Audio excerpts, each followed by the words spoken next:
Anti-government protests have rocked Iran in a wave of nationwide unrest over crippling economic condition. Iran's supreme leader, Ayatollah Al-Khamenei, has urged Iranians to preserve unity. And on the other hand, US President Donald Trump said that the situation in Iran is being monitored very closely and hoped that the protesters are safe. Our next report gets you all the details that you need to know about protests in Iran. Take a look. Anti-government protests in Iran continue for a 14th consecutive day on Saturday. That poses the biggest challenge to the regime in years. On Friday, Iran was largely cut off from the outside world after authorities blacked out the internet to curb growing unrest. The internet blackout sharply reduced the amount of information flowing out of Iran. Phone calls to the country were not getting through, and at least 17 flights between Dubai and Iran were also cancelled.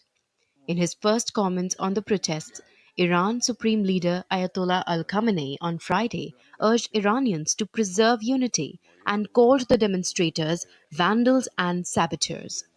On the other hand, US President Donald Trump issued a fresh warning to Iran's leaders on Friday.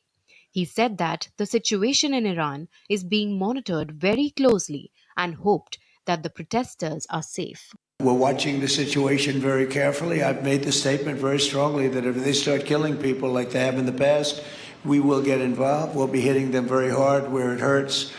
And that doesn't mean boots on the ground, but it means hitting them very, very hard where it hurts.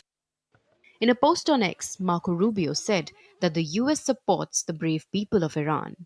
Not only the US, leaders from across the world also condemned the killings and arrests of protesters in Iran.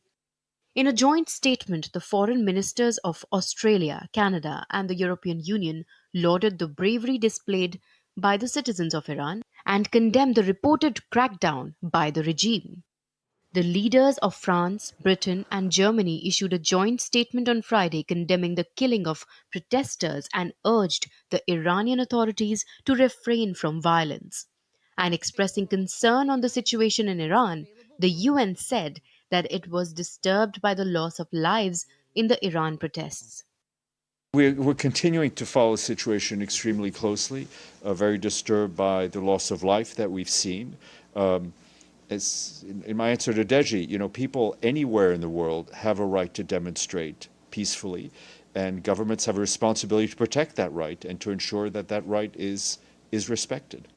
Meanwhile, the Iranian army said on Saturday it would ensure to safeguard strategic infrastructure and public property in the country.